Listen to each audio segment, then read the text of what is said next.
All right, I'm here with Jason Greer, employee whisperer. Please tell us about that employee whisperer. I love it. I don't know who started calling me that behind my back. And when I say behind my back, with all due respect to the person or people, because I have this ability to get in front of a room full of employees and they begin to open up on various issues, which helps tremendously with my work in terms of the employee relations side of the business. So I get a call from a prospective client Mhm. who said, I would need to talk to the employee whisperer because we have all these issues. And I thought it was a crank call. And I go, I don't know who you're talking about. They go, are you Jason Greer? I said, I am. Well, you're the employee whisperer, and we need you to be in Dallas, Texas in the next 3 days because we have these issues. So I just started to roll with it. And now I'm known as the employee whisperer. I've read that, and I also saw that I read through your two books.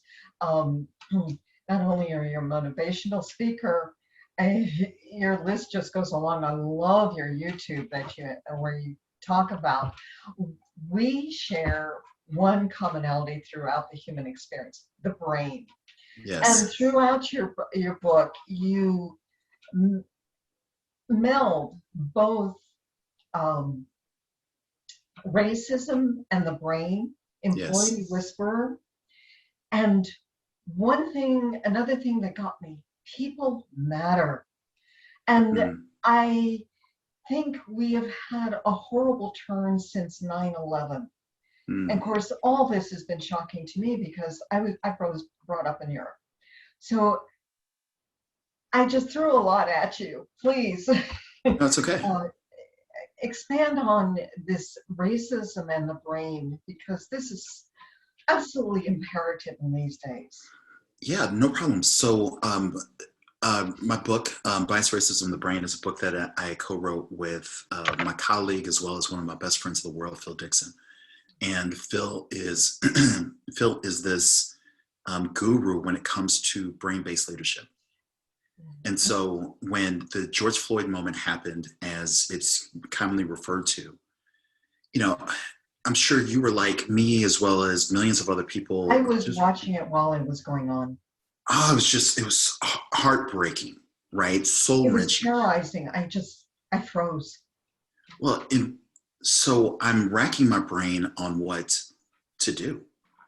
right? It was just, again, like so many other people, it's how did things get this badly Mhm. how did things get this bad without recognizing that this has sort of been the course of America, right? That for every positive instance of um, um, racial, I Mhm. hate to use the term racial reconciliation because I don't think we're even at the point of racial reconciliation yet, because Right. you can't get to the point of reconciliation until you identify the problem, right? Or the Right. problems. Yes. But as I think as America and the world was starting to grapple with this issue of racism, I called Phil, just blind call, and I just said, man, I have this idea. I have these stories, because what we know about the brain is Mhm. that in terms of, so sorry, this went to a weird update, but It's in okay. terms of getting people to begin to accept your story and to really Mhm. hear you, they Yes. first need to form that empathic bond, that Mhm. connection. Mhm. And in order to get people to see, well, A and B has to be some element of storytelling Mhm. in which they can identify themselves. They can Right. identify themselves within that story. Mhm. And that's when we created the bias, racism, in the brain. And the first part of the book is really just my Mhm. stories. It's my Mhm. stories about growing up as, only African American child, or well, one of three, in a very white, homogenous environment, um, all the way to my experiences as a victim of cross burnings by the KKK, my family when I was 17 years old, Yes, to I read all that the part in the yeah, book. to all the subsequent Wow, stories. that I was shocked to read. You're the only black guy I know. That phrase. Yeah, It just it took me by surprise. yeah, it's interesting because I've heard that really my entire life. So my wife and So I, sorry. because she grew up in an environment in which, or in multiple environments, because she moved around quite a bit when she's growing up, Mhm. where she was the only Black girl who became a Black woman, right? Um, but we kind of joke that we are everyone's best Black friend because, uh, we have some, That tears my heart apart. It yeah, does. but it's fascinating because we have some quality friends who happen to be white. But then we have these friends and associates who are around us who the only time we hear from them is if there's something racial that's happened within the media, right? Then all of a sudden it's, well, tell us your story. Then as we begin to tell them our stories, Uh-huh. I'm amazed at the level of minimization that goes in, right? Mhm. Because they will say, well, are you sure it's racism? Couldn't it be that person's having a bad day? And what's fascinating is if you look at what happened with the tragic event with the spa that was shot up, in which there were all these Asian lives that were destroyed. They were killed. Mhm. The police chief actually went into a validation of how bad of a day the shooter was having, right? And that he was going through some terrible issues. Mhm. And people just justifiably jumped on him. They're like, forget him. What about the people who died? But that's when we start to talk about the brain, because it's very hard for me to identify with somebody who, even if they died, it's very hard to identify with someone like that if I've never had any experiences with them. No. So in the case without the police chief or whatever he was even recognizing what he was doing, Yeah. he was basically telling you that this man who was a shooter was part of his in group, Mhm. right? Mhm. Because I can identify with him because he looks like me, talks like me, maybe thinks like me, therefore he's me. Mhm. So that's just a long-winded way of saying that when we talk about the brain, it's the one thing that we have in common, We do right? have in common. Yeah. That is the one thing we've had in common. And I have come under real egregious um, pounding. And I Mm, quit that one social network where I used to write on. mhm, Some people thought my words were well put, and other people thought I was a poster child for black um, black hate. mm, I have never seen the differences in color because I grew up in Europe and mhm, South America. I mhm. wasn't part of that, even though I was adopted and I look more like my adopted parents than I do my natural parents because Wow. they both had black hair and mulatto skin. Mm, And I came out a redhead. It's a hybrid. So I look like my adopted parents, but nowadays I have to ask you, how do we approach this? I mean, yes, the brain we have in common. yeah. We just see commonality because I see commonality in your personality, your intellect, your Mm, person. I might run into you at a grocery store, at a pet store. That's right. commonality to me. Sure. But how do we approach this now? Because things are so different again. Well, I think it's everything that you just said. It's running into each other in the grocery store. It's running into each other in church, running to each other, walking around the park.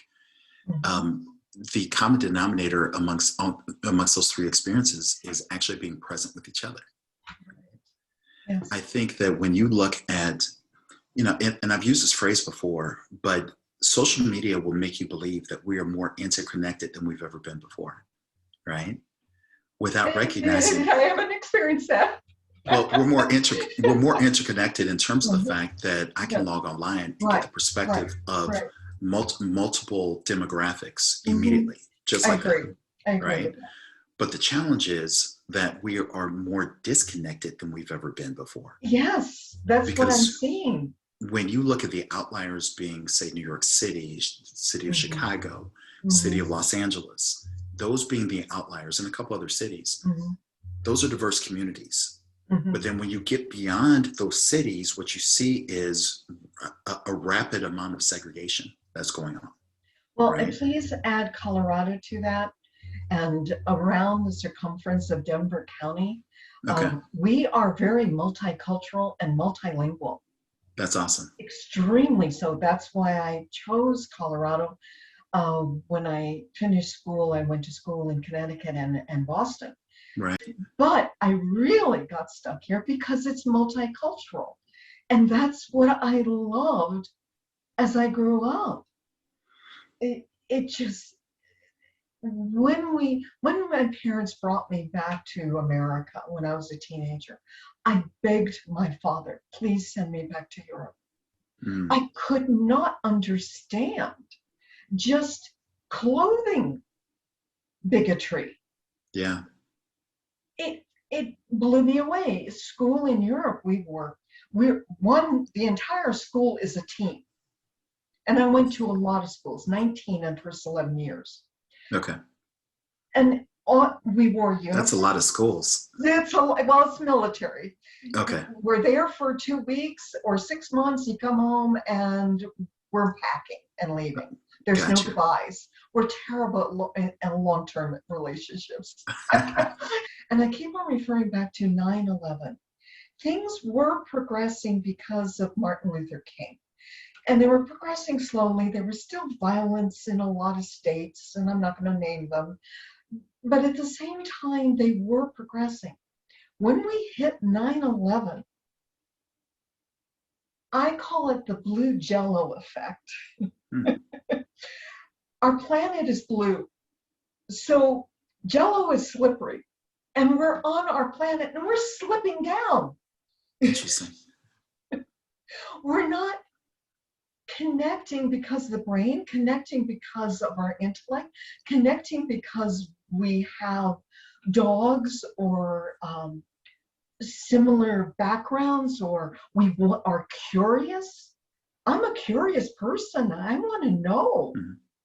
But we're not connecting on those levels. Agreed. Agreed. We're not connecting on those levels because we're not around each other to connect on those levels, right? And 2020 really indemnified that statement.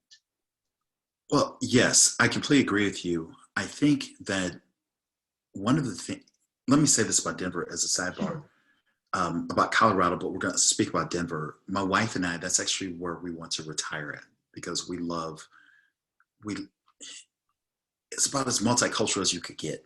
And it was great being able to walk down the street or up the street and not have people, I'm 6'3", 270 pounds, and not having people look at me like they're in sheer terror, like I get here in the Midwest, right? So kudos to Denver and the environment that you all have in Colorado as a whole. You know, but I'm gonna say something too. Yes, please. So you brought up 9/11. I think what I've taken away from my 47 years of life is there's this construct called power. Yes. And power fears anything and everything that its senses can take away said power, right? And it seems like whether it be 9/11, whether it be, you know, the President Barack Obama, I can remember where I was the moment he was elected, became the president-elect in 2008. Well, 2007, I'm sorry, and then eventually took over in 2008. I can remember where I was when he was, when he won a second term. President Barack Obama, his existence, I'm not going to talk about politics here. I'm going to talk about the sheer fact that a Black man could be president of the United States, which essentially made him out to be the leader of the free world, was mind-blowing to me and a lot of people.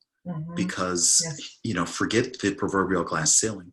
In terms of being an inflection point, that was a reminder to me that I could be anything that I want to be, right? It meant a great deal to me. I was jumping up and down. It was an amazing moment. And there was this idea that was floated at least for a solid year of America entering to what they call the post-racial America, right? But what I don't think that we were prepared for it as a country was for every amount of progress that happened along the racial front, as in terms of his being elected, in terms of policies that came, there was going to be a reaction. Oh, that was right? horrid. And what happens is, so you have 8 years of a president. Now we're getting into the brain psychology here. Mhm, You have eight mhm. years of a president who looks like me but doesn't look like you, right? Who looks like me but doesn't look like my neighbor who happens to be white. If they've never had any experience with somebody who looks like Barack Obama, everything about Barack Obama becomes alien. And we only know that because of the birther argument, right?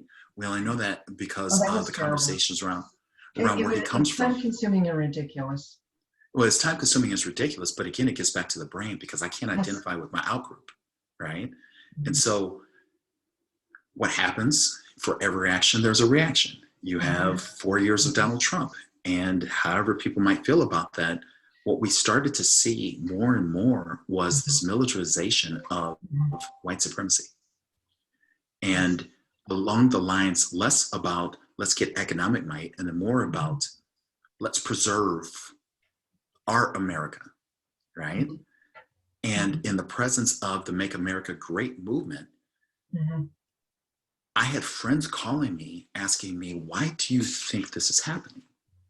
And I go, it's happening because it's a fear response, because our brains are wired for survival. And the Right. moment you think that America is going to start to look something different than you, Yeah. that fear instinct kicks in because the brain just wants to keep you safe. You know this, and I know this. Okay, I have a comment on that. Yeah, Because I've studied so much on behavior and I'm only 5 years into neuroscience, and that means I'm a neophyte. sure. I love Um, your website. I love your website, by the way. I oh, love your thank website. you. It's awesome. Thank you very much. I try to cover some very important areas. Yeah. That means a great deal to me. But um, we are born instinctively, Yes. but that is taken away from us. We are Mhm. not born with fear. Mhm. That is taught to us. Yes, to an extent, I would agree. To an extent, I would agree with you. I am Um, a fearless person because I live in instincts. And I've watched so many people, and mhm, I study them and I ask them questions. And I have come to that conclusion so many times over and over and over because I mhm. watch babies and their instincts. And when they want to move and they start to crawl, it's because they want something and they don't Yes, fear. yes, yes. I would, I would Yes, they say, want something. yeah. I would say the other side to that, and I agree with you that fear is taught, but also when you look at neuroscience, you recognize that fear is not only taught in terms of your immediate environment. Fear is also taught in terms of what's been passed down to you Yes. genetically, right? So we come into this world hardwired with stories, with experiences, with things that we can't even comprehend. Therefore, we are, right? I And think that when we get unfortunately, that to, is so very much so for people in the United States. And mm, depending on where you live, I have to clarify that, especially being a person that grew up on 3 continents and 5 states, and I can't even remember, let's see, 4 or 5 countries. okay, My experience is very different. And I do hear what you're saying, but I see it indicative of the United States. I yeah, don't see it. And right now, Venezuela is in ruins. But mm, there are other countries that are progressing so far ahead in so many areas that I keep in touch with people. mm, And so I'm like, when are we going to allow ourselves here to look at other countries and start learning and progressing? And I'm yeah, going to say this, and please forgive me if it's an insult. mhm, Get beyond the color issue. yeah. I think you're onto something. I don't know that we can get. So I will say that it's difficult to get beyond the color issue in America, and I'll speak to America. It's difficult to get to beyond the color issue when even the founding fathers, even the founding fathers could not get beyond the color issue, I know. because when they talked about the, the equality of all human beings, They were not considering their slaves as being equal to them, right? That's They were not right. considering their slaves even to be human. I know. I mean, when you factor in that the Civil Rights Act was signed in what, 65? Just the very presence of a law that said that a law that has to be put in place so that people who look like me will have the basic rights that other people are born into, right? So then it becomes a matter of, I would love to get to a point where race is not an issue. The challenge is, I see that, I do you too. see that, but unfortunately, the majority that happens to be white still struggles with it because, And you said the majority that happen to be white, and I agree with you there Mhm, on your statement, but the majority of people are not white. Majority of people are colored, are different colors mhm, on this planet. That is agreed, the majority of people. agreed, agreed. But yet, if we're talking about the United States, it's less about numbers and it's more about might. I mean, when you consider even the legal definition of minority, it's anyone who's economically, socially, or politically disenfranchised, right? And so, who has the power economically? Who has the power politically? Who has the power socially? So, And I've even in been the on both construct, sides of that personally because I had a terrible, terrible injury, and I've been on both mhm, sides of that economic. I'm like, right, but how does that affect me? I don't, it doesn't affect my friends. It doesn't affect yeah, the person I'm speaking to right now right. in my brain, in my brain. So we're back to the brain.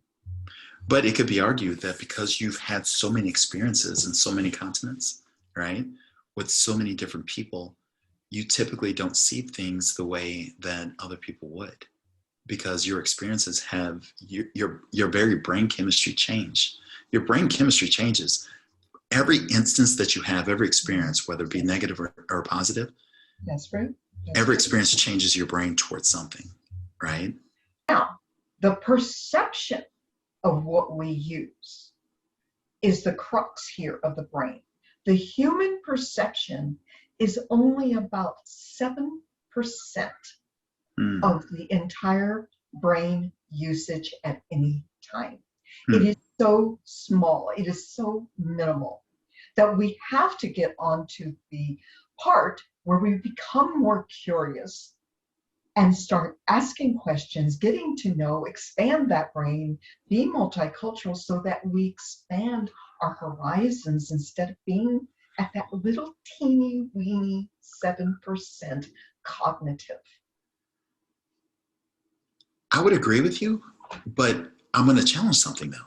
Okay, I do. agree. I agree everything with everything that you just said theoretically. The challenge is the word have, right? We have to. The phrase we have to. Yeah, I, Because for a good portion of the American population, they're pretty comfortable being and living where they are, right? And they so are, and I'm like you on the other side. Please, let's keep pushing. yeah, yeah. So, but even the very act of, I'll give you an example. I go to the church that my wife and I attend is predominantly white church, right? And I will say that we go to church with some very nice people, some very well-meaning people. When the George Floyd moment happened, that's when the conversation started to navigate toward the racial spectrum. And since we are there and based on, what I do for a living, as well as my wife being this uber talented scientist, we were asked to speak on these issues with our church. And what we found was that people who have no experience with people who are not like them, Mm-hmm, they're willing to listen to a point, and that point is anything and everything that starts to make me feel uncomfortable. I don't want to hear anymore, mm-hmm, right? I'll never forget going out. The LA Times did a story on my family and our experiences with cross burnings last January, and I was out to dinner with a friend of mine who happens to be white from our church, and I was telling him I was really excited because I got to do this with my father, right? And I was telling him, and he looks at me and goes, well, is this going to be a negative story? And I go, what do you mean? He goes, is this something that's going to hurt race relations? And I sat there in the moment with him. I'm incredulous. I'm staring at this man who calls himself my friend. Uh-huh. And I'm not going to give his name, but my response was, why would I do something that not only is going to hurt race relations, as if one story could really hurt race relations, but more importantly, tarnish my family's name, jeopardize my business, jeopardize the reputation that I've worked very hard to cultivate? Mm-hmm. Why would I participate in something like that? And more importantly, why was that your first question when I told you what we're going to talk about? But that spoke more to what was going on in his brain than it spoke anything else. Yes. Mm-hmm. Right. And I think that in order to, to get back to your point about when are we going to get to the point where color is no longer an issue? I think color will no longer be an issue when we start to realize that it's currently an issue. And all of the, the convoluted mess that comes with the race issue in America, until we begin to adequately address that, we'll never get to the next stage. That is so sad. That really is. Yeah. That rents my heart. It truly does, because we're missing out on incredible friendships and relationships. Yes. And that's point one. Point two is expanding our knowledge. Yes. And our culture. Yes. And not having this egregious hate anymore. Mm-hmm. Completely agree. We will always love one person more than we like another person. Yeah. Because of our experiences. And I have to admit, there are times I walk away from some people. It has nothing to do with how they look. It's what's being said to me. You're like, okay, I'm out of here. This is not something I'm interested in. Right. I understand completely.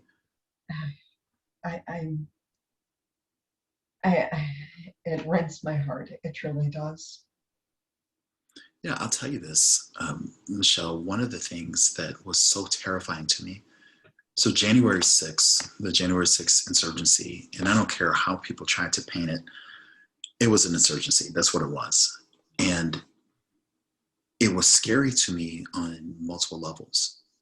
One, American citizens attacked America. Yes, it did. But what scared me the most was the realization that if this had been a large crowd of Black people who had stormed the Capitol,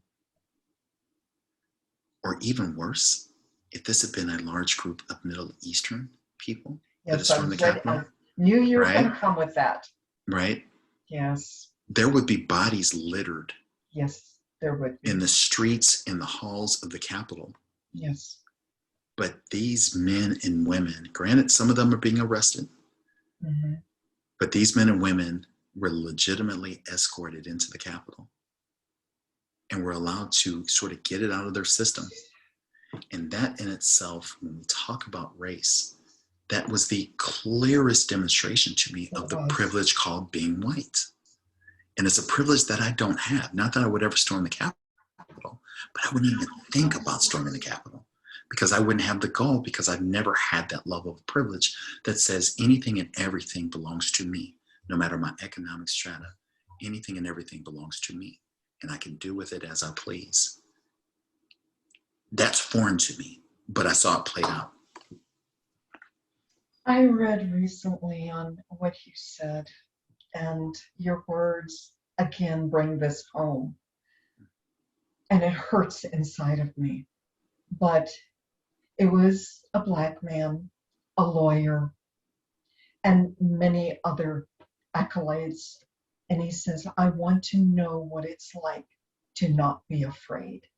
Yes. And he talked about his home being broken in by a white burglar, and the police harassed him as a lawyer, being Black, the homeowner and almost arrested him and never arrested the burglar. Yes.